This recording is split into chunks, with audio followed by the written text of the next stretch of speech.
Hey there, welcome to episode 15 of the FFS Talk audio program. I'm your host, Dan Hugo. We're recording this on the morning of March 7, 2024.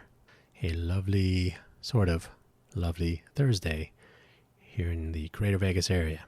Today we're going to talk about connections, known and unknown. How mysterious. Community is a thing, but it is not always what you think it is. I personally have some issues with the terms that people use, like community building, part of the community, forming community, and et cetera, et cetera. Communities are emergent, in my opinion. I think I've covered that elsewhere. But for the purposes of this discussion, we can use the most basic definitions of community, which I will get to. They are not always what you think they are, though, community. And it's that gap between what you think they are and what is actually going on that can be described sometimes by way of some understanding of the connections between members of this, maybe air quote, community, and between communities and beyond. Do we understand them, the connections? Do we even know them?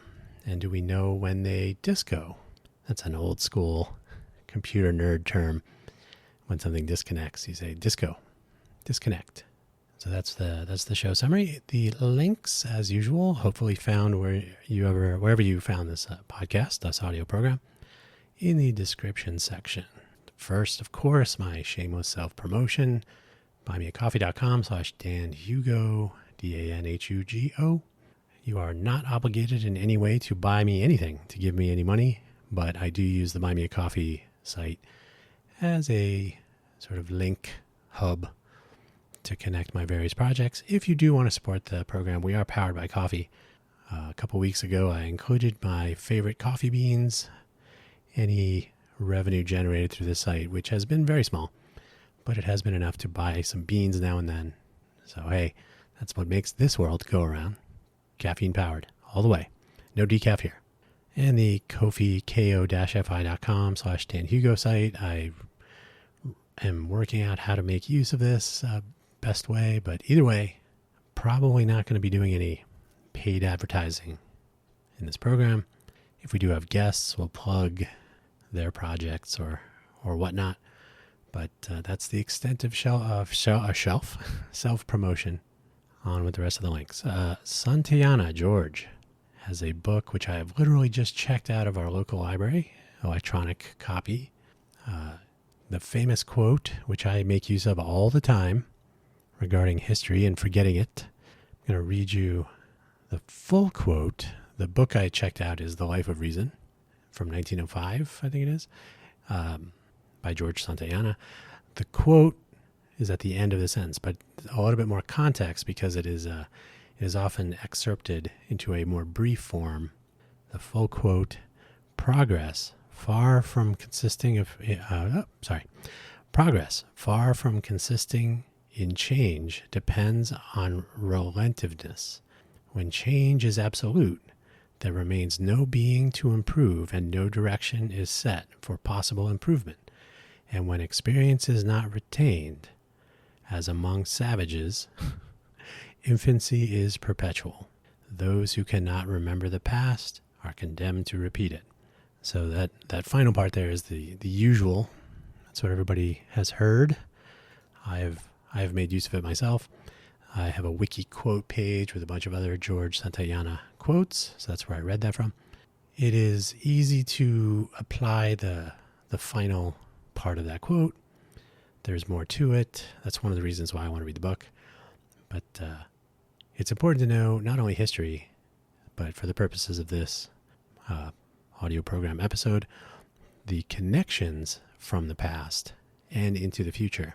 So, but I do also want to make use of that quote in general when we are looking at retrospection and introspection, examinations of where we are, how we got here, and so on. Sort of a corollary to what works and what doesn't and what can we do about it, which is, of course, the theme, the driving force behind the FFS audio program, FFS Talk.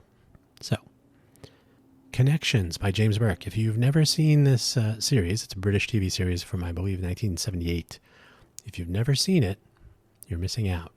It is quite brilliant. It is all historical. So even though it's from 1978, it looks backward in time, almost as if you are not forgetting history or forgetting the past, not remembering the past. By the way, history versus the past. So let me get that quote again just to make sure I'm getting it right. Remember the past. So history has a sort of a loaded term, just like community. So history is about events possibly documented and so on. Remembering the past is something everybody can do. And I do want to read more of the surrounding document and the entire work, in fact. And then thanks to our library system, I can check that out, which I did. The past is something we all have. We may not remember history specifically because that's usually a group affair, like a lot of connections. But if we don't remember the past from our own perspective, at least, we will probably repeat it. And if I recall from some of the other commentary I've read, the infancy part, the infancy is perpetual, savages, all that, it does really have to do with individual recollection and reflection, which is important. And if you are a child or infant and you have no past, or if you are in advancing years and you don't recall the past, you cannot benefit from that recollection. Either you don't have it or you can't recall it. So something to think about, but the connection part is what we're talking about today. Connections by James Burke. Absolutely fascinating series. I absolutely recommend it. I think you can see a lot of it on YouTube, but definitely worthwhile. I have linked as well, also on YouTube. It is often referred to, and I believe that the title of this clip is The Best Timed Shot in TV History. It is James Burke discussing the connections that brought about, eventually, chemical rockets. And it's quite good. It's a minute. And if you really want to scroll to the last, 20 seconds, you'll probably be fine. But it gives you a flavor of the show. So Connections by James Burke. Best timed shot in TV history. It was one take, no green screen, no blue screen, whatever. Real, on location, no communication with mission control or launch control, I guess. So pretty good clip. And Gantt versus PERT. If you have ever seen a bar chart schedule, if you've ever seen, tasks that need to be completed, start time, end time, Slack, etc., you've probably seen a Gantt chart. You can make them in spreadsheets. There are various applications. Microsoft Project is something you've probably interacted with if you've encountered these at all in the working world. PERT, on the other hand, Program Evaluation Report. What is it? Program Estimation? Now let me pull this up. I never, ever remember what PERT stands for. Program Evaluation Review Technique. So famously used to develop, eventually deploy the Polaris submarine from the United States Navy, and it's the companies that were working on the project. So PERT, for the purposes of this discussion, PERT includes something called a PERT chart, which is a two-dimensional, yes, a Gantt chart is two-dimensional also, but each task is a bar, left to right usually, horizontal, and you see the bars stacked up. A PERT chart represents tasks as blocks, and there's more information about time estimates and so on. But they are linked together to reflect dependencies. So you're able to see if you are performing one task, visible on the PERT chart as a little block with some parameters in it. You can see that the next thing that depends on what you're working on is to the right, usually, somewhere to the right, and may have other tasks that flow into it. So if you are responsible for picking up the pizza, and then the next task is dinner, dinner can't happen if you don't pick up the pizza, right? So it shows you visually, exactly. It shows you visually how how any given task is related to the tasks that depend upon it, and vice versa, with some time estimates and so on. The important part, though, and it's called a network diagram, really. The network diagram gives you a visual representation of how the tasks are interrelated, and by extension, how the people working on those tasks are interrelated. So you can map a critical path, for example. The critical path is the path through the PERT chart. You can do this with the Gantt charts, too, but the PERT chart is very visual. you can actually see, like, if all of the tasks on the left side of the PERT chart flow into one major milestone task, and then that one goes to some other tasks to the right, you can see that that major milestone task is part of the critical path, to be sure. And you can work backwards and see which tasks are most critical and which ones they depend on and so on. So you get a really good visual representation of where you are in the project, where what you and your team perhaps are working on, and how that fits into the overall progress of the project. I'm making this reference because the network diagram view of the interconnectedness of all things, in fact, if you're a Dirk Gently fan, can be visualized somewhat using this scheme. So if you're familiar with PERT versus Gantt, you will have seen these. If you've ever used a Gantt chart but are not familiar with PERT chart, it might be interesting to actually check that out. So I have a link on to projectmanager.com, compares those, and it does discuss what a network diagram is, which we will touch on later. The interconnectedness of all things, if you are a Douglas Adams fan, Hitchhiker's Guide to the Galaxy, you may have come across his other detective series. I can't remember how many books there were. Dirk Gently and his Holistic Detective Agency. I have a Wikipedia link to that for a little bit of background. But he did discuss the interconnectedness of all things, which is a general philosophical notion. The butterfly flapping the wings. One small thing that you do over here has a massive impact, which maybe you can see on a PERT chart. So your connection to other things, people, makes your actions, anything that may have an impact on others, whether you show up or don't, share some information, help someone with something, or don't, etc. So the interconnectedness means that some of your actions, if you are participating or not in a quote-unquote community, you can begin to see where your participation either provides value or perhaps you yourself receive value. Hopefully it's a two-way street. But interconnectedness of all things, it has a ring to it. If you are not familiar with a community asset map, I have linked to a Wikipedia link, of course, to asset-based community development. So the asset map is mentioned in there and where it fits into what asset-based community development is. An asset map is where you can, and it's often a map, which we'll get to, but you can figure out what you have and maybe by extension make some presumptions about what you do not have and what you might need. And again, this goes along with our what works, what doesn't, how do we change it, what do we do about it, of this whole channel. So community asset map, something we'll talk about as well later. Complicated versus complex, this is just something to keep in mind. There's a Sloan Review article from an author who wrote a book about business complexity. In a nutshell, complicated, if something is complicated, it is difficult, but an orderly collection of steps, a prescribed path. You can look at the puzzle versus mystery comparison by, what's his name? Malcolm McDowell. Thank you. No, not Malcolm McDowell. That's an actor. Ad-libbing is fun. What is his name? The author, Malcolm Gladwell. Thank you.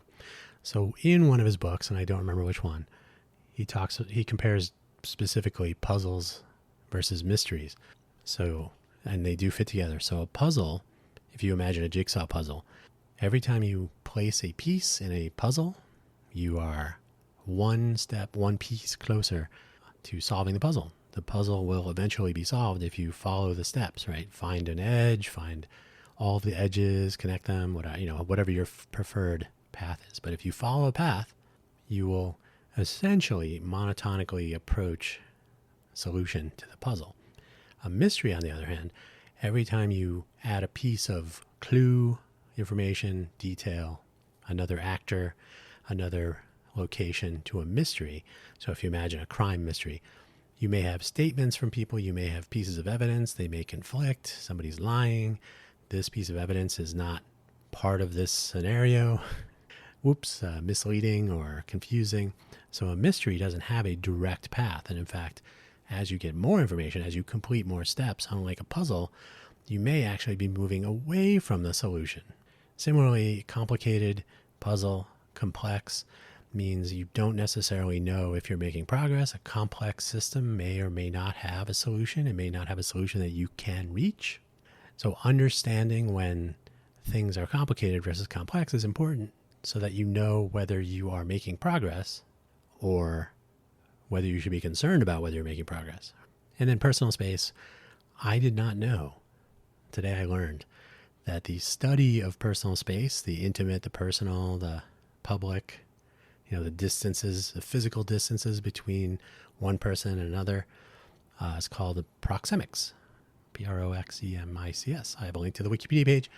Personal space is interesting in real world human interaction, of course, and it is a substantial component. I'm not even going to make reference to the 5538. What is it? 5538 17? No, 7? Now I'll even add this as a link. It's 5538. Is it 5538? 5538 7, right. So or 73855. 55% nonverbal, 38% tone, so your intonation, 7% actual word choice when it comes to communicating with people. So if you are prone to wave your hands around, if you choose big words versus small words, if you use tone to reflect your own, these are not hard and fast rules, but there's always a study done on how communication works, and it is absolutely not hard fact, but it's something to think about. How much of your communication is filtered by digital communications? There's always the notion that if you send someone an email or you post an angry comment or a sniping troll comment on a YouTube video or a Twitter, X, whatever it's called, that it's so much easier to do that because you're not looking at the person, you're not interacting with them, you probably don't even know them. So you can filter out all of the 38 and the 55 and you just get the words. And it's so easy to mistake those. That happens in email as well. If you email someone, your word choice is all they have to go by. You may sound angry when you're not. It could be taken incorrectly. If you're sarcastic like I am, nowhere to go but down at that point. So the 55, if I forget to include it, let me see if I can, let's see, maybe, see if anyway, 55, 38, 7, and personal space. So the mechanics of not only proximity, but also communication, how much of what you intend reaches your destination when you are speaking or even when you're not. Now on with the show. So what is connection? We are social animals, of course. Humans need interpersonal connection of some kind. Usually at some preferred distance. You may not want to have someone in your intimate space, inches away from you, unless you're on a subway or bus that's crowded, at a concert. This is why some people feel claustrophobic. I assume. I'm not a psychologist or anything like that. But it makes sense. If you are closer to people that you don't know, that's what the proxemics notion is. So there's let me pull these up to make sure I'm getting those correct. Proxemics is, where is this? Oh, there we go. Intimate, which is less than 1 inch. Well, we know what's going on there. There's 6 to 18 inches. So that's, embracing, holding each other. Well, that's less than 1 inch. But probably hand holding would count. Just being generally close, telling someone a secret. Personal distance is 1.5 to 2.5 feet or up to 4 feet. Social distance is 4 to 7 or up to 12 feet. And public distance is 12 to 25 or beyond. So each of those gives a close or a far phase. So you can flip through the Wikipedia page on that to begin your curious journey about proxemics. But the bottom line is when you are making connections, or when you are connected to your quote unquote community, there will be some sort of proximity, usually, unless you're in an online community, and then you have all the challenges of partial connection, partial communication, filtering, and so on. connection includes some sort of hierarchy, usually, unless it's a flat scheme. If you ever look to a community organizer of some kind, if you wonder who's running the meeting, who's putting together the meetup, who has chosen the location, who's made the arrangements for free food, that's probably a hierarchy, even if it's one layer. The social fabric of which you are a part. Personal referral networks, which help to determine where we are in the quote-unquote community. Perhaps more importantly, where you are. That is, I can determine where I am, kind of get a feel for it, but I want to know where you are, so you can think of it as you being me and me being you, or you to me and me to you. Anyway, I want to know when I meet someone, are they trustworthy? Should I let them into my personal space? Should they be kept at greater than arm's length? So some of the community notion is about who do you know, and this is why LinkedIn has become the poisonous website it has become. It offers some faux version of this network referral scheme. So you could presumably use information like what LinkedIn provides, but more often, more valuable perhaps, in person. Now, there are ways that this breaks down, unfortunately, but if you can speak to someone and you have common friends, perhaps there's a personal introduction, then your and their participation in this community is a little bit easier to assess. Maybe. I don't want to be too certain here because everybody's different, but it is something to think about when you look at online communities versus in person. If there's anything to take from the lockdown period of time in our recent past, it is how people interacted. Certainly homeschooling, work from home. These are issues that continue to vex, but it's something to think about from a connection standpoint in general. How do you value those connections? To whom you are connected? How do you not only value the connection, but the individual on the other end of the connection or connections? In modern times, with so much digital interaction, there could be that false sense of connection, so that you are connected because your friends on platform, they like all of your pictures, posts, whatever. They say nice things in direct messages and so on. This can be simulated with artificial intelligence now. There could even be false imagery created. There are several scams, actual, painful, costly, possibly even dangerous scams that can arise from essentially a false or falsified sense of connection. These are becoming only more common and may become yet more common as AI tools learn from you. What will make you convert from skeptic to online friend, and where that goes. Connection in a community.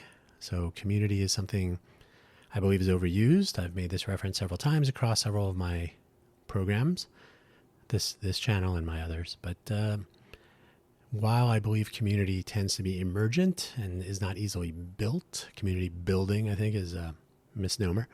The term community is heavily loaded, but in the most basic sense, there are two definitions you can find via Google. If you read, you can read more into some more nuanced descriptions, but this is reasonable. A group of people living in the same place or having a particular characteristic in common. So this is where you get homeowner associations. Everybody loves those, which you can argue are the worst example of a geographical community. But you have special interest groups, you have self-help groups, you have educational or services groups, like learn how to start your own business. And so you have a characteristic in common, which is I am a aspirational entrepreneur, and I would like to know how to convert myself into a, actual entrepreneur. So there may be a, sort of a teacher-student hierarchy, or maybe it's just a networking type meetup. So you run into people who have similar interests. Like, oh, I'm trying to start a business. Me too. So you can form a sense of community, quote unquote, not build, but that's the beginning. A community would emerge from these interactions. And another definition is a feeling of fellowship with others. So there's the mechanical community, a group of people living, same place, characteristics. And then there's the sense that you are in a community, a feeling of fellowship with others as a result of sharing common attitudes, interests, and goals. So you may be geographically in a community, which they will term a homeowners association, and you must pay dues or you must put up with some weird rules and get the angry email that you have to move your dustbins, your grass is getting too long, etc. There's also the feeling that you are in a community. You may not get that, just because I live here, you don't have to like everybody just because you live there. You may feel as though you are part of a community because you show up at an event just like everybody else does. You see the same people. You have similar goals. Okay, so you could have that sense of community. So there's the mechanical and the sort of emotional tie. Whether those are real or not depends. So for example, if you're in an HOA just because you live somewhere, doesn't mean you're in a community. It means you are forcibly or you're compelled to be in a community, but you don't necessarily feel you're in a community. So these are important considerations when there is a presumption of connectedness through a community. You will often hear in the news or discussions, punditry, the underscore something, blank line, community. You'll frequently hear the LGBTQ plus community. You could say the software developer community, the tech community. The tech community has experienced a lot of layoffs lately. Well, you may or may not be in that community. You are adjacent or considered a part of it because of some characteristics. You may not feel as though you are actually a part of a particular community. You might get looped in. You might get lumped in. You might get a false assignment. You may be viewed as a member of a community which you do not yourself feel you are a part of. So the connection component of that is something to take very seriously. If the community becomes more and more important for making progress, either individually, so if you feel I am part of a community, whichever of the loose definitions, it is important for me to continue to be a part of this, to make my own goals happen. I want to start my own company. I participate in this community of aspirational and nascent entrepreneurs. We're all going to pursue our adventures. Perhaps you help yourself, and perhaps at some point you figure, well, if I wasn't part of this community, I wouldn't be able to accomplish what I have and what I hope to in the future. So sharing knowledge, sharing effort, helping each other out, either with a story or a tale or some advice, or maybe, hey, I need somebody to help me with a website design. So take action, the effort. So as these groups of people who may feel they're part of a community, as that association becomes more important, it's important to understand how those connections work and whether they are healthy at some point and when they're not. So at some point you need to determine for yourself, is my view of myself in a community providing me with the connection or connections that are good for me, right? They may be good for someone else that you are a part of this community, but are they good for you? I bring this up because so often there is that disconnect, literally, that you feel as though you're a part of a community. You end up really getting nothing or very little in exchange for what you may provide. Maybe just your presence. Maybe you are one of the headcount to provide volume of participation. But there may be something more, probably. But at the end of the day, you may feel, I don't know if that was worth my time, but I'll go again just in case. So knowing what the connections you have within a particular quote-unquote community these are important for your own assessment of the return on your investment of yourself, your time, your efforts, your expertise, etc. A couple of things to think about. These are dark examples, but you are, whether you like it or not, part of a community when you climb aboard an airplane and you sit in your seat and you are addressed as passengers by the flight crew. They're very helpful. You're going to have a great flight. You really can't get off. So you are not living in the same place, but you are sort of stuck in the same place, relatively, as you jet to some place unknown by me. Hopefully you know where you're going. So you You are in a little micro community, whether you like it or not. Now, you may feel that the flight crew and you have a sense of fellowship. You may, they're there to help you. They're professionally trained to handle emergencies and so on. However, occasionally, the flight crew may do you wrong. And by you, I mean everyone. There have literally been cases where a pilot and or co-pilot decide that airplane is not making it to the destination. And they make a decision for everyone. So your community leadership, which was handed credibility, right? You assume when you get on an airplane that the flight crew is there to bring you to your destination safely.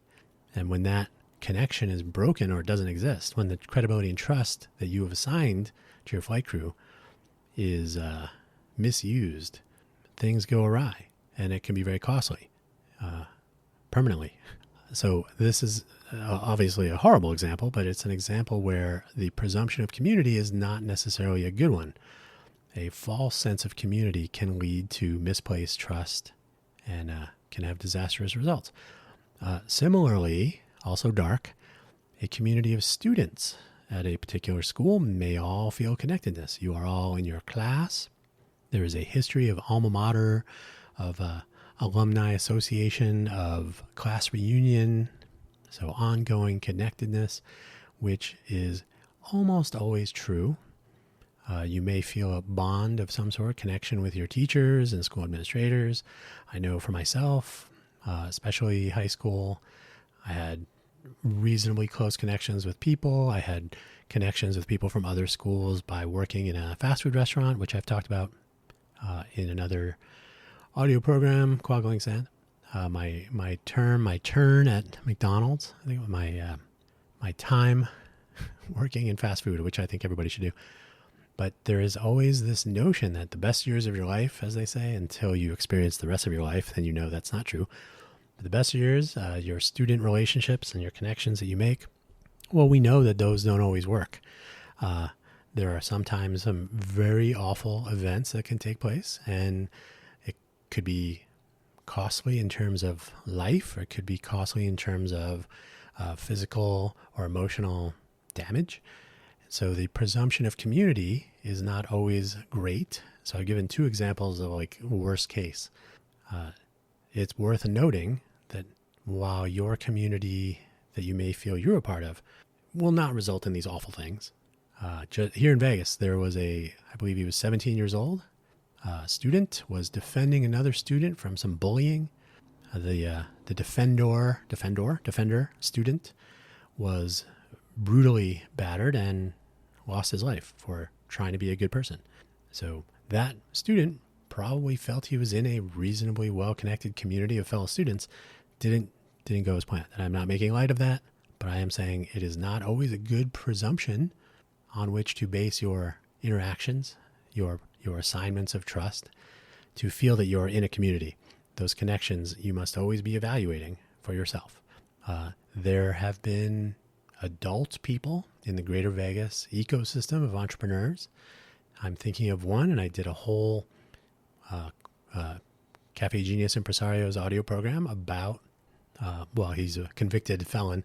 So Russell Wayne DeVinny, he made himself a part of the community. He would garner credibility by dropping names, including mine, with other people.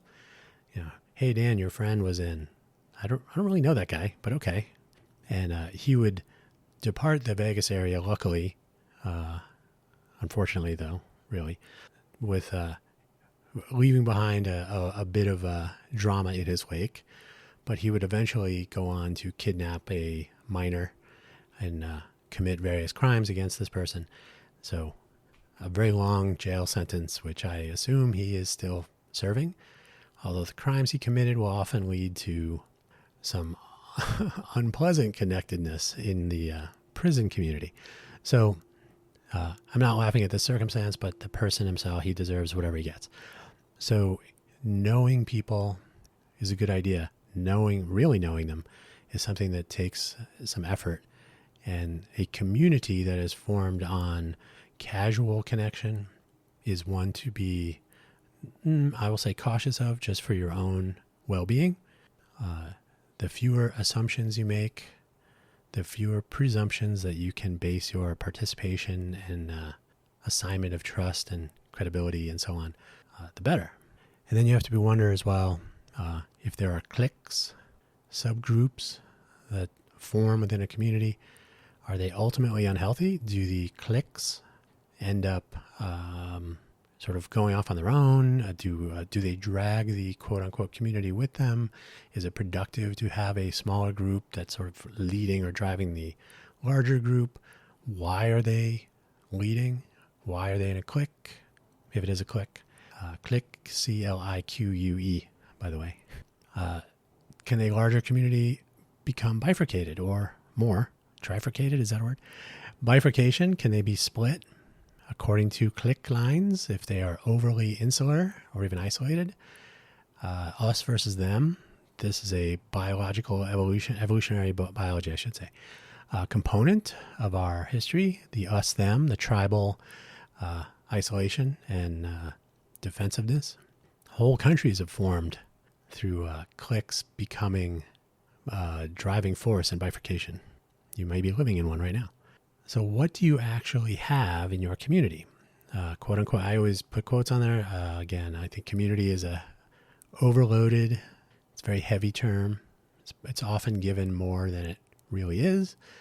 But if you are in a community, as we've described it in the thinner definitions, is your community a matter of tribal knowledge? That is to say, do people know each other and there's an expert or two?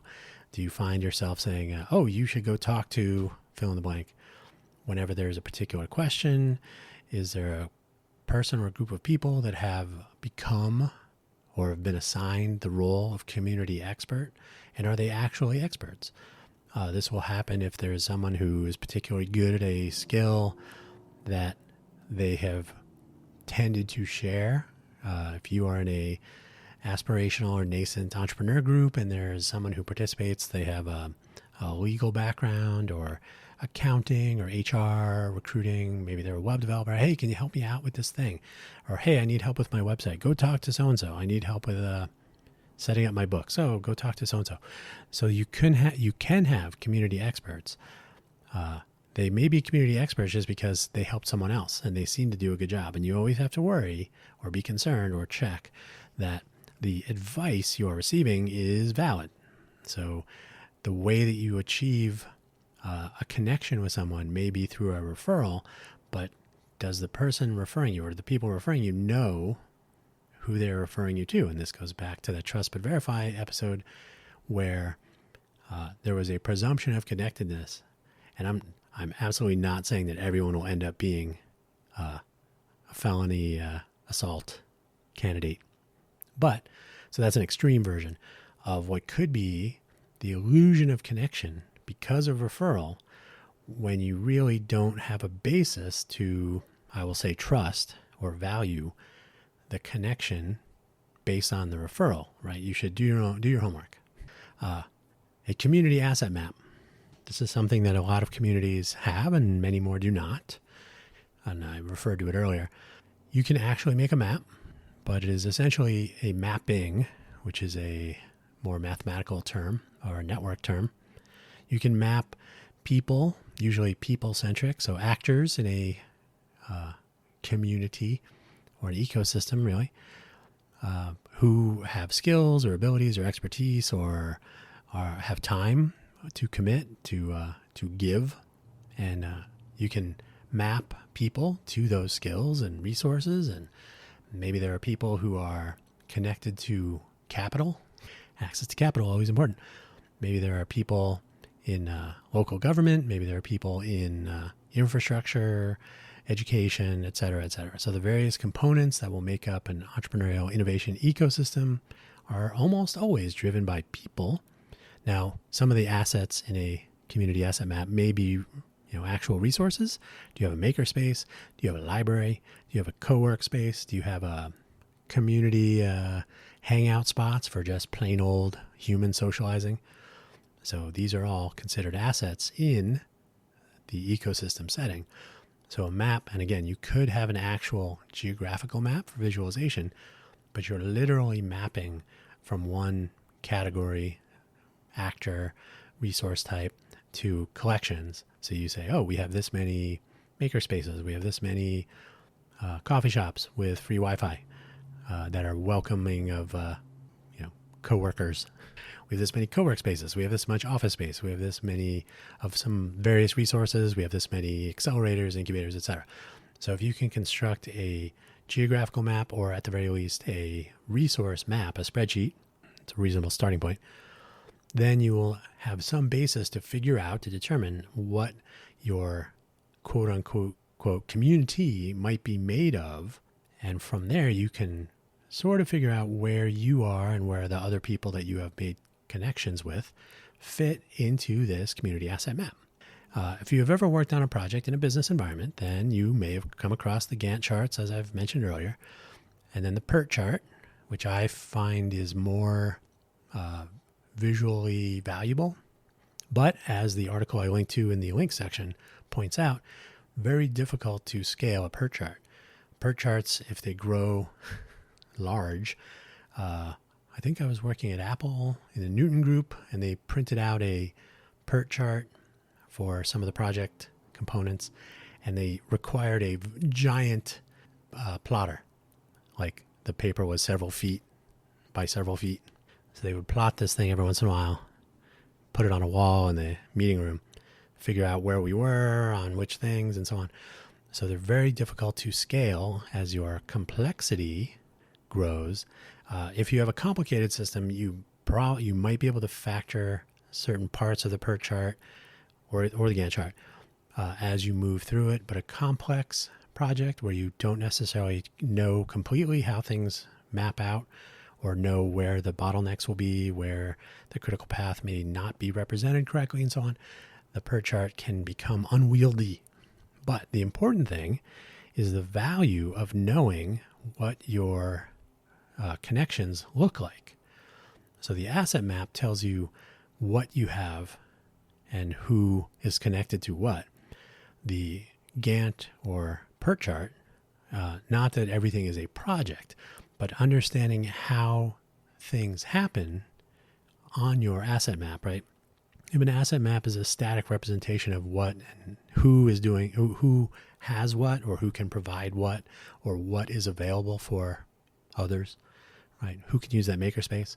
We have a makerspace. That's one of the components of your asset map. The Gantt or PERT or general network diagram visualizes relations and tasks and bottlenecks. So this now becomes, well, we have our quote unquote community, and we have people, and we have resources. What are we trying to accomplish, and what is getting in the way? Or where are we winning? Where are we losing? Where are we wasting our time, etc. Sometimes a community is a little bit less concerned with these details, but at the end of the day, if you are investing your time and you are hoping to get something back in terms of progress on your startup idea or whatever it is useful, valuable to have at your disposal these pieces of information. So if you can not only see a map of what you have, the asset map, but if you have a network diagram of some sort, so possibly a PERT chart, but the notion of a PERT chart, so a network diagram, it indicates dependency and value relations rather than geographical and resource relations. So the two go together. So dependency and value, how people are working together, collaborating, where they're moving the ball, approaching some goals. And so knowing those connections and being able to visualize them, or at least describe them and characterize them, is immensely valuable. So what kind of tools are at our disposal to move through these connection evaluations and to manage and understand our communities, if they are indeed. Meetups are great. There are tools online. Sometimes it's word of mouth. Sometimes it's a mailing list. Sometimes it's a awful website like meetup.com. Ugh, don't go there. Other event websites, you have various tools like LinkedIn and Facebook that have events. It makes it difficult to manage who's going to attend and so on. It's a reasonable way to reach people, a horrible way to manage the meetups with multiple RSVP lists and so on. So unless you find a tangible value, let me start over. Meetups are great unless you find no tangible value. So if you meetups for the sake of meetups, eventually you may find I'm wasting my time. I'm not getting anything for this. So if you find you are giving, as in you show up, which here in Vegas is already asking a lot. So if you show up, but you find this wasn't really worth my time. So you gave your time, you didn't get any value back. Are you being spoken at or pitched to? Are you bored? This happens sometimes with larger multi-time slot meetups. You end up being like, well, I'm here. I might as well go to this other presentation or what. You're getting a pitch or you're getting a rah-rah celebration of some sort. Okay. There may be some value in that. It's hard to say. That's a personal thing. Are you there for the free food? Is that your motivating force? Your meetup interactions will ideally end up being small and interpersonal. So some of those discussions and actual connections that can arise from meeting someone in this context is where the value really comes from, in my opinion. But generally speaking, meeting people, meeting humans in person, maybe meeting animals too. It depends on how you roll. Ultimately valuable. Making real connections is important, and these can come about. Serendipitous collisions is a term that was thrown around during the downtown project days. It's not a business model to rely on, but it is certainly a value proposition you can consider. So should I go to that meetup? Why not? If I have time. If you go to that meetup again and you find, I didn't get anything, the value proposition may not be there, but you never know. So one of the tools to make and maintain connections could be physical in-person meetups, gatherings, social engagements with people in your quote-unquote community, or maybe in a different community, quote-unquote, that you are not a part of, but you could be. You may find some interactions lead to discussions, lead to similar interests and pursuits and so on. That sense of fellowship. You should share, or you could share, information in useful ways. There's online chat. There's messaging. A lot of people use WhatsApp groups, unfortunately. But a lot of chat platforms enable chat rooms. Telegram, Matrix, Signal, the list goes on. Facebook, of course, wants you to use either Facebook Messenger, or Meta, I suppose, wants you to use WhatsApp. There are a variety of ways to use private chatting, or there are discussion sort of threads that can arise on platforms like Twitter or Mastodon or Threads on Instagram. You can participate in forums, which may be open or closed. So a Discord forum, a channel, may be invite only, maybe more private or closed, or public forums, Reddit, etc. You could be on a mailing list, which can tend to be more private. You can consider, and you should consider, self-publishing websites and informative resources that you control that can be locatable regardless of membership in a particular platform, services, etc. Do I have to be a part of the Discord? No, you can find it on our website. And it's important to keep the website current. I recently, past couple days, have been looking at the First Friday Foundation website here in Vegas. When they canceled or rescheduled the March First Friday, they had to reschedule it from March 1st Friday, the first Friday, to the second Friday due to some wind concerns, wind advisories. Ultimately a good idea. Tents and booths will tend not to cooperate with high winds. So they rescheduled to March 8th. So remember, today I'm recording this on March 7th. March 8th, second Friday, is the new first Friday for March. Their website still says the event is March 1st. So they advertise on social media, but their authoritative platform that they own and control should really contain authoritative, useful information. Part of being active in your community is being able to communicate with people in official, authoritative ways about things like this. If you leave it to chance, then you get people showing up on the first Friday, you get people showing up on the second Friday. I heard this, I went to the website, it said that. No, you have to look at Instagram, or it becomes a little bit chaotic. So a community that is pro-communication will ultimately benefit by having authoritative places, and we live in the digital age.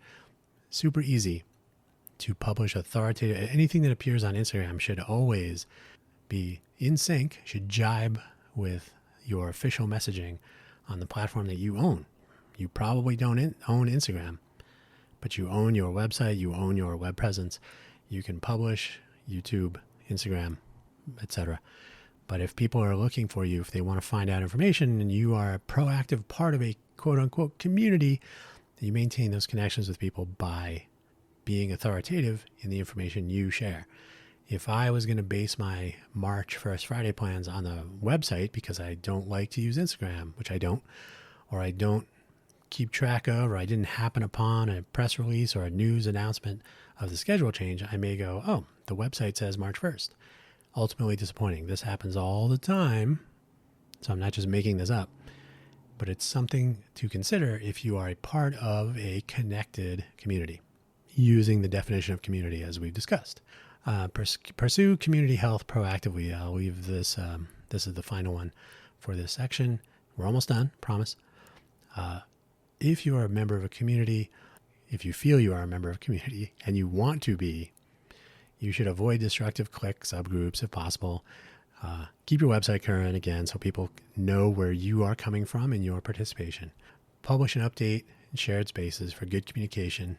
Right? These are fine. This is a healthy community, is not left wondering, doesn't feel like they've been taken advantage of with wrong information and so on. If there is such a thing as community building, it is best not to leave that to someone else. So there shouldn't be a community builder. The people who consider themselves part of the community should all be building their community by participating in honest ways, providing correct information, being reasonably transparent within limits, to make sure that people know who and what you are and why you are doing and participating in the ways you are. It leads to fewer problems down the road. Promise. So, and as well, community health, which we'll touch on here at the end, it's something you don't know you have to keep an eye on until you realize you should have been keeping an eye on it. And then all too often, that is forgotten once again until the next time. So a community, if you are really in one, should be willing to spend time on introspection, evaluation of of where you are and paths to improvement, including defining what improvement might mean. Are we doing okay? Could we be doing better? Do we want to be doing better? You should be a part of that. If you are a part of a community, you should not defer that to someone else. Like, oh, someone else is running this, I will just show up. You get what you get. If your community is transient, if people come and go, which is not uncommon, especially here in the greater Vegas area, it can be very easy to lose members, either through attrition, like they moved away or they just didn't feel like coming anymore, or a tragedy, they may remove themselves permanently. The Irish goodbye is a real thing. This is for the unenlightened or the uninitiated. An Irish goodbye is when you are at a social gathering and you quietly slip out. You don't go around saying goodbye to everyone. You'll catch them next time. I have things to do. I'm out. But there's also the buddy system. You can keep an eye on someone else in your community and they can do the same for you. If at least one person is taking a moment now and then to call or reach out, hey, how are things? Haven't seen you in a while. You may even say, well, I don't want to be a part of the quote unquote community anymore, or maybe I've moved away or so on. But that connection, which is the entire topic here, is important nonetheless. Being proactive in both directions is ultimately one of the core components of being a part of any community, emergent or otherwise. It's easy enough to do. And if you receive a message from someone reaching out and you choose to ignore it, well, that's on you. Digital tools are great. If your community members are proximal, you should consider treating digital tools as supplemental. Do not rely completely on, didn't you see my LinkedIn post? This is just my advice. Social media in general tends to provide the illusion of connection. If you rely completely on likes and shares, you are almost certainly missing out. Probably algorithmically, you could be missing out, or worse, you may completely and totally divorce yourself of the more important things going on because an algorithm decided to show you something completely different for the sake of your attention potential clicks and revenue generation. So the driving force behind, or I guess the business model that is a platform that you depend on for this communication may not actually be providing real connection. And that is always something to be aware of. It's always something to evaluate. And it's something you may want to consider when you are deciding how you want to participate in a community. If you are just fine receiving the email newsletter or following their LinkedIn page, their company or organization page on LinkedIn, like, yep, that's good enough for me. You may be missing out on the connection part. You are receiving information, but are you actually connected? And that is something to think about. There are far-reaching ramifications. True connections can be truly valuable. False connections may be expensive in time, money, or worse, or more, I guess. So connectedness and evaluating your connections and discovering, determining, measuring, and being cognizant of the value, the amount that you are giving and the amount you are receiving on any given connection is important. There are maybe, depending on how our project goes with Innovate for Vegas Foundation, there are maybe some ways to make connections a little bit more transparent for public-facing things. Not every connection must be transparent to the world, but certainly knowing what's going on, the asset map component, like what do we even have here? How are people using the things that we have? What do we need? What do we lack? These sorts of elements of a quote-unquote community, let's say an ecosystem, think bigger, the elements of an ecosystem, it's important to know which ones you have and which ones you do not. And some of those elements involve connection between people who are driving the resources or the connections or the activity that can lead to progress and ultimately benefit for those within and those considering joining, and even those who have left. But do not sell short the community health element of all of this. Merely showing up does not mean that things are okay. And as some of you listening may know, there was recently yet another self-inflicted departure from the Greater Vegas community, someone who was well known, complete, in my opinion, based on my interactions with the person, complete lack of awareness of how the greater community, in quotes, definitely in quotes this time, and this person were not connected, as it turns out. So connection is important. Consider it, and consider whether you are pursuing it, maintaining it, keeping it healthy on individual bases. Think about each connection you have, how you manage it, what you provide, what you get, what to do. That's where I'm going to leave it today on this, the 7th of March, 2024. Once again, buymeacoffee.com/Dan Hugo. Check out the various episodes of various programs. There will be, all of this is alluding to a project we're working on for the Innovate for Vegas Foundation, a local information sharing platform, but basically moving away from, I saw it on Instagram, but more of a platform for sharing of information using modern tools and so on. Something like an asset map falls neatly and naturally into what we're building. So some of that will appear in future episodes of discussions on what we have and what we don't, for example. The platform, once rolled out, will certainly be missing some things. So those will be fodder for discussion here and elsewhere. Think large. Act one-to-one. Make those connections, but consider how they fit into an overall network and community map. You are an asset, believe it or not. Don't let anyone tell you different. Thank you for listening. Take care.